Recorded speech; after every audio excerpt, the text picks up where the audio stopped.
ओम श्री साईनाथाय नमः। आज हम श्री साईं सच्चरित में अध्याय 16 और 17 पढ़ने जा रहे हैं। श्री साईं सच्चरित अध्याय 16 और 17।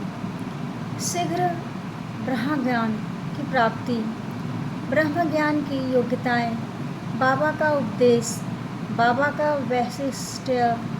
इन दो अध्यायों में एक धनाढ्य ने किस प्रकार साईं बाबा से शीघ्र ब्रह्म ज्ञान प्राप्त करना चाहा था, उसका वर्णन है। पूर्व विषय। गत अध्याय में श्री चोलकर का अल्प संकल्प किस प्रकार पूर्णतः फलीभूत हुआ, इसका वर्णन किया गया है। इस कथा में श्री साईं बाबा ने दर्शाया था कि प्रेम तथा सहानुभूति अर्पित की हुई तुच्छ वस्तु भी वे सहर्ष स्वीकार कर लेते थे, परंतु यदि वह अहंकार सहित भेंट की गई तो वह अस्वीकृत कर दी जाती थी। पूर्ण सच्चिदानंद होने के कारण वे बाह्य आचार विचारों को विशेष महत्व न देते थे और विनम्रता और आदर सहित भेंट की गई वस्तु का स्वागत करते थे।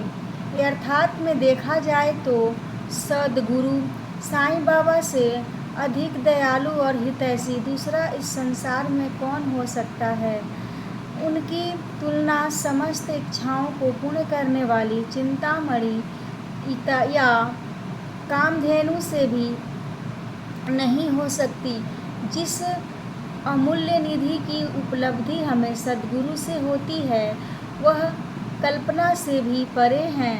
ब्रह्म ज्ञान प्राप्ति की इच्छा से आए हुए एक धनाढ्य व्यक्ति को श्री साईं बाबा ने किस प्रकार उपदेश किया, उसे अब श्रवण करें।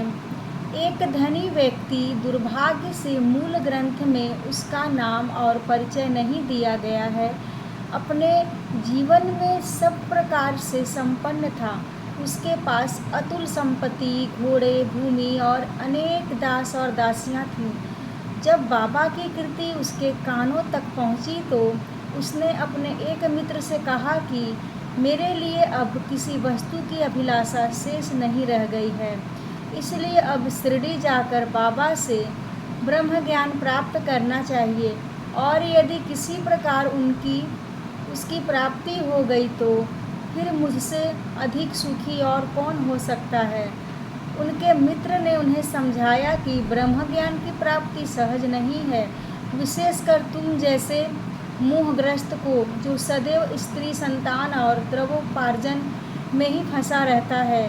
तुम्हारी ब्रह्म ज्ञान की आकांक्षा की पूर्ति कौन करेगा, जो भूल कर भी कभी एक फूटी कौड़ी का भी दान नहीं देता।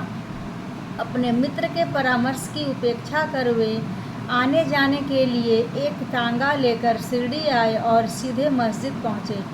साईं बाबा के दर्शन कर उनके चरणों पर गिरे और प्रार्थना की कि आप यहाँ आने वाले समस्त लोगों को अल्प समय में ही बाह्य दर्शन करा देते हैं। केवल यही सुनकर मैं बहुत दूर से इतना मार्ग चलकर आया हूँ। मैं इस यात्रा से अधिक थक गया हूँ।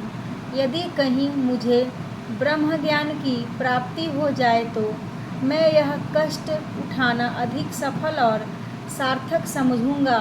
बाबा बोले, मेरे प्रिय मित्र, इतने अधीर न होवो। मैं तुम्हें शीघ्र ही ब्रह्मा का दर्शन करा दूंगा। मेरे सब व्यवहार तो नगद ही हैं और मैं उधार कभी नहीं करता। इसी कारण अनेक लोग धन, स्वास्थ्य, शक्ति, मान, पद, आरोग्य तथा अन्य पदार्थों की इच्छा पूर्ति के हेतु मेरे समीप आते हैं। ऐसा तो कोई बिरला ही आता है जो ब्रह्म ज्ञान का पिपासु हो। भौतिक पदार्थों की अभिलाषा से यहाँ आने वाले लोगों का कोई अभाव नहीं, परंतु आध्यात्मिक जिज्ञासुओं का आगमन बहुत ही दुर्लभ है। मैं सोचता हूँ कि यह क्षण मेरे लिए बहुत ही धन्य तथा शुभ है। जब आप सरीखे महानुभाव यहाँ पधार कर मुझे ब्रह्म ज्ञान देने के लिए जोर दे रहे हैं, मैं सहर्ष आपको ब्रह्मा दर्शन करा दूंगा। यह कहकर बाबा ने उन्हें ब्रह्मा दर्शन कराने के हेतु अपने पास बिठा लिया और इधर उधर की चर्चाओं में लगा दिया, जिससे कुछ समय के लिए वे अपना प्रश्न भूल गए। उन्होंने एक बालक को बुलाकर नंदू मारवाड़ी के यहाँ से 5 रुपये उधार लाने को कहा। लड़के ने वापस आकर बतलाया कि नंदू का तो कोई पता नहीं है और उसके घर पर ताला पड़ा है। फिर बाबा ने उसे दूसरे व्यापारी के यहाँ भेजा। इस बार भी लड़का रुपए लाने में असफल ही रहा। इस प्रयोग का 2-3 बार दोहराने पर भी उसका परिणाम पूर्ववत ही निकला। हमें ज्ञात ही है कि बाबा स्वयं सगुण ब्रह्मा के अवतार थे। यहाँ प्रश्न हो सकता है कि इस 5 रुपये सरीखी तुच्छ राशि की अर्थात में उन्हें आवश्यकता ही क्या थी। उन्हें बिल्कुल आवश्यकता ही न थी। वे तो पूर्ण रीति से जानते होंगे कि नंदू घर पर नहीं है। यह नाटक तो उन्होंने केवल अन्वेषक के परीक्षार्थ ही रचा था।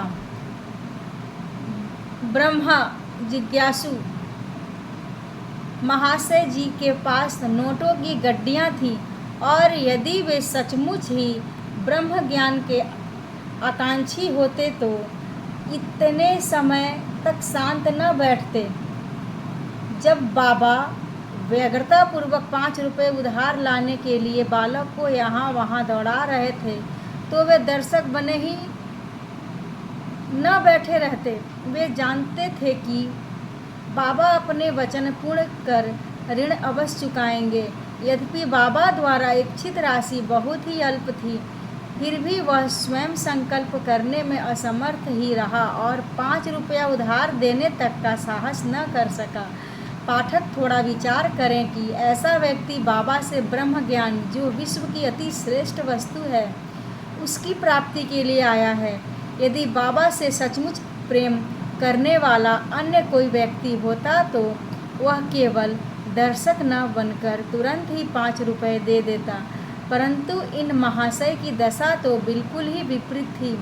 उन्होंने न रुपए दिए और न शांत ही बैठे, वरन वापस जल्द लौटने की तैयारी करने लगे और अधीर होकर बाबा से बोले कि अरे बाबा, कृपया मुझे शीघ्र ब्रह्म ज्ञान दो। बाबा ने उत्तर दिया कि मेरे प्यारे मित्र, क्या इस नाटक से तुम्हारी समझ में कुछ नहीं आया? मैं तुम्हें ब्रह्मा दर्शन कराने का ही तो प्रयत्न कर रहा था। संक्षेप में तात्पर्य यह है कि ब्रह्मा का दर्शन करने के लिए 5 वस्तुओं का त्याग करना पड़ता है। पहला 5 प्राण, दूसरा 5 इंद्रियां, तीसरा मन, चौथा बुद्धि तथा 5वां अहंकार। यह हुआ ब्रह्म ज्ञान। आत्मानुभूति का मार्ग भी उसी प्रकार है जिस प्रकार तलवार की धार पर चलना। श्री साईं बाबा ने फिर इस विषय पर विस्तृत वक्तव्य दिया, जिसका सारांश यह है, ब्रह्म ज्ञान या आत्मानुभूति की योग्यताएं सामान्य मनुष्यों को प्रायः अपने जीवन काल में ब्रह्मा के दर्शन नहीं होते। उसकी प्राप्ति के लिए कुछ योग्यताओं का भी होना नितांत आवश्यक है। पहला, मुमुक्षुत्व, मुक्ति की तीव्र उत्कंठा। जो सोचता है कि मैं बंधन में हूँ और इस बंधन से मुक्त होना चाहे तो इस ध्येय की प्राप्ति के लिए उत्सुकता और दृढ़ संकल्प से प्रयत्न करता रहे तथा प्रत्येक परिस्थिति का सामना करने को तैयार रहे, वही इस आध्यात्मिक मार्ग पर चलने योग्य है। दूसरा, विरक्ति, लोक परलोक से समस्त पदार्थों से उदासीनता का भाव। ऐहिक वस्तुएं, लाभ और प्रतिष्ठा जो कि कर्मजन हैं, जब तक इनसे उदासीनता उत्पन्न न होगी तब तक उसे आध्यात्मिक जगत में प्रवेश करने का अधिकार नहीं है। अंतर्मुखता, तीसरा अंतर्मुखता। ईश्वर ने हमारी इंद्रियों की रचना ऐसी की है कि उनकी स्वाभाविक वृत्ति सदैव बाहर की ओर आकृष्ट करती है। हमें सदैव बाहर का ही ध्यान रहता है, न कि अंतर का जो आत्मदर्शन और दैविक जीवन के इच्छुक हैं उन्हें अपनी दृष्टि अंतर्मुखी बनाकर अपने आप में ही लीन होना चाहिए। चौथा, पाप शुद्धि। जब तक मनुष्य दुष्टता त्याग कर दुष्कर्म करना नहीं छोड़ता तब तक न तो उसे पूर्ण शांति ही मिलती है और न मन ही स्थिर होता है। वह मात्र बुद्धि बल द्वारा ज्ञान लाभ कदापि नहीं कर सकता। पांचवा, उचित आचरण। जब तक मनुष्य सत्यवादी, त्यागी और अंतर्मुखी बनकर ब्रह्मचर्य व्रत का पालन करते हुए जीवन व्यतीत नहीं करता तब तक उसे आत्मोपलब्धि संभव नहीं। छठा, सार वस्तु ग्रहण करना। दो प्रकार की वस्तुएं हैं, नित्य और अनित्य। पहली आध्यात्मिक विषयों से संबंधित है तथा दूसरी सांसारिक विषयों से। मनुष्यों को इन दोनों का सामना करना पड़ता है। उस विवेक द्वारा किसी एक का चुनाव करना पड़ता है। विद्वान पुरुष अनित्य से नित्य को श्रेष्ठकर मानते हैं, परंतु जो मूढ़मती हैं वे आसक्तियों के वशीभूत होकर अनित्य को ही श्रेष्ठ जानकर उस पर आचरण करते हैं। सातवां, मन और इंद्रियों का निग्रह। शरीर एक रथ है, आत्मा उसका स्वामी तथा बुद्धि सारथी है। मन लगाम है और इंद्रियां उसके घोड़े। इंद्रिय नियंत्रण ही उसका पथ है। जो अल्प बुद्धि हैं और जिनके मन चंचल हैं तथा जिनकी इंद्रियां सारथी के दुष्ट घोड़े के समान है, वे अपने गंतव्य स्थान पर नहीं पहुँचते तथा जन्म मृत्यु के चक्र में ही घूमते रहते हैं। परंतु जो विवेकशील हैं, जिन्होंने अपने मन पर नियंत्रण कर लिया है तथा जिनकी इंद्रियां सारथी के उत्तम घोड़ों के समान नियंत्रण में हैं, वे ही गंतव्य स्थान पर पहुंच पाते हैं, अर्थात उन्हें परम पद की प्राप्ति हो जाती है और उनका पुनर्जन्म नहीं होता। जो व्यक्ति अपनी बुद्धि द्वारा मन को वश में कर लेता है वह अंत में अपना लक्ष्य प्राप्त कर उस सर्वशक्तिमान भगवान विष्णु के लोक में पहुंच जाता है। आठवां, मन की पवित्रता। जब तक मनुष्य निष्काम कर्म नहीं करता तब तक उसे चित्त शुद्धि एवं आत्मदर्शन संभव नहीं है। विशुद्ध मन में ही विवेक और वैराग्य उत्पन्न होते हैं, जिससे आत्मदर्शन के पथ में प्रगति हो जाती है। अहंकार शून्य हुए बिना तृष्णा से छुटकारा पाना संभव नहीं है। विषय वासना आत्मानुभूति के मार्ग में विशेष बाधक हैं। यह धारणा कि मैं शरीर हूँ एक भ्रम है। यदि तुम्हें अपने जीवन के ध्येय आत्म साक्षात्कार को प्राप्त करने की अभिलाषा है तो इस धारणा तथा आसक्ति का सर्वथा त्याग कर दो। नौवां, गुरु की आवश्यकता। आत्मज्ञान इतना गूढ़ और रहस्यमय है कि मात्र निज प्रयत्न से उसकी प्राप्ति संभव नहीं। इस कारण आत्मानुभूति प्राप्त गुरु की सहायता परम आवश्यक है। अत्यंत कठिन परिश्रम और कष्टों के उपरांत भी दूसरे क्या दे सकते हैं जो ऐसे गुरु की कृपा से सहज ही प्राप्त हो सकता है। जिसने स्वयं उस मार्ग का अनुसरण कर अनुभव कर लिया हो वही अपने शिष्य को भी सरलतापूर्वक पग पग पर आध्यात्मिक उन्नति करा सकता है। 10वां, अंत में इस कृपा परम आवश्यक है। जब भगवान किसी पर कृपा करते हैं तो वे उसे विवेक और वैराग्य देकर इस भव सागर से पार कर देते हैं। यह आत्मानुभूति न तो नाना प्रकार की विद्याओं और बुद्धि द्वारा हो सकती है और न शुष्क वेदाध्ययन द्वारा ही। इसके लिए जिस किसी को यह आत्मा वर्ण करती है उसी को प्राप्त होती है तथा उसी के सम्मुख वह अपना स्वरूप प्रकट करती है। कठोपनिषद में ऐसा ही वर्णन किया गया है। बाबा का उपदेश। जब यह उपदेश समाप्त हो गया तो बाबा उन महाशय से बोले कि अच्छा महाशय, आपकी जेब में 5 रुपए के 50 गुना रुपयों के रूप में ब्रह्मा है, उसे कृपया बाहर निकालिए। उसने नोटों की गड्डी बाहर निकाली और गिनने पर उसको अत्यंत आश्चर्य हुआ कि वे 10-10 के 25 नोट थे। बाबा की यह सर्व ज्ञता देखकर वे महाशय द्रवित हो गए और बाबा के चरणों पर गिरकर आशीर्वाद की प्रार्थना करने लगे। तब बाबा बोले कि अपना ब्रह्मा का नोटों का यह बंडल लपेट लो।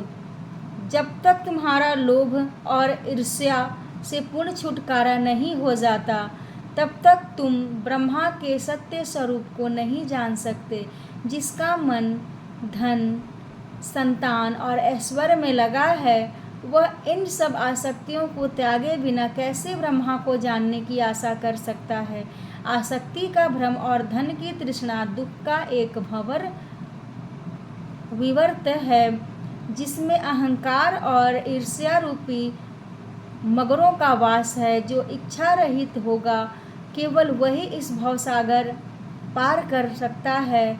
तृष्णा और ब्रह्मा के पारस्परिक संबंध इसी प्रकार के हैं, अतः वे परस्पर कट्टर शत्रु हैं। तुलसीदास जी कहते हैं, जहाँ राम तहाँ काम नहीं, जहाँ काम नहीं, जहाँ काम नहीं राम।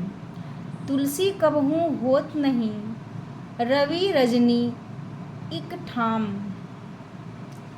जहाँ लोभ है, वहाँ ब्रह्मा के चिंतन या ध्यान की गुंजाइश ही नहीं है। फिर लोभी पुरुष को विरक्ति और मोक्ष की प्राप्ति कैसे हो सकती है। लालची पुरुष को न तो शांति है और न संतोष ही, और न वह दृढ़ निश्चय ही होता है।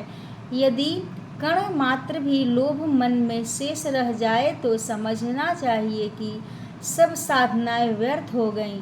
एक उत्तम साधक यदि फल प्राप्ति की इच्छा या अपने कर्तव्यों का प्रतिफल पाने की भावना से मुक्त नहीं है, और यदि उनके प्रति उसमें अरुचि उत्पन्न न हो, तो सब कुछ व्यर्थ ही हुआ।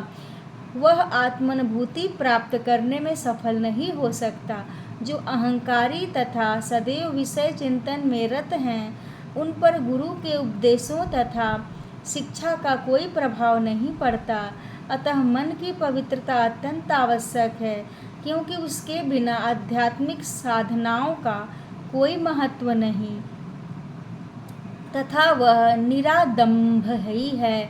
इसलिए श्रेष्ठ कर यही है कि जिसे जो मार्ग बुद्धि गम्य हो, वह उसे अपनाए। मेरा खजाना पूर्ण है और मैं प्रत्येक की इच्छानुसार उसकी पूर्ति कर सकता हूँ, परंतु मुझे पात्र की योग्यता अयोग्यता का भी ध्यान रखना पड़ता है। जो कुछ मैं कह रहा हूँ, यदि तुम उसे एकाग्र होकर सुनोगे तो तुम्हें निश्चय ही लाभ होगा। इस मस्जिद में बैठकर मैं कभी असत्य भाषण नहीं करता। जब तक मैं किसी अतिथि को निमंत्रण दिया जाता है, जब घर में किसी अतिथि को निमंत्रण दिया जाता है, तो उसके साथ परिवार, अन्य मित्र और संबंधी आदि भी भोजन करने के लिए आमंत्रित किए जाते हैं। बाबा द्वारा धनी महाशय को दिए गए इस ज्ञान भोज में मस्जिद में उपस्थित सभी जन सम्मिलित थे। बाबा का आशीर्वाद प्राप्त कर सभी लोग उन धनी महाशय के साथ हर्ष और संतोष पूर्वक अपने अपने घरों को लौट गए। बाबा का वैशिष्टय। ऐसे संत अनेक हैं जो घर त्याग कर जंगल की गुफाओं या झोपड़ियों में एकांतवास करते हुए अपनी मुक्ति या मोक्ष प्राप्ति का प्रयत्न करते रहते हैं। वे दूसरों की किंचित मात्र भी उपेक्षा न कर सदा ध्यानस्थ रहते हैं। श्री साईं बाबा इस प्रकृति के न थे। यद्यपि उनके कोई घर द्वार, स्त्री और संतान समीप या दूर के संबंधी न थे, फिर भी वे संसार में ही रहते थे। वे केवल 4-5 घरों से भिक्षा लेकर सदा नीम वृक्ष के नीचे निवास करते तथा समस्त सांसारिक व्यवहार करते रहते थे। इस विश्व में रहकर किस प्रकार आचरण करना चाहिए, इसकी भी वे शिक्षा देते थे। ऐसे साधु या संत प्रायः विरले ही होते हैं जो स्वयं भगवत प्राप्ति के पश्चात लोगों के कल्याणार्थ प्रयत्न करें। श्री साईं बाबा इन सब में अग्रणीय थे।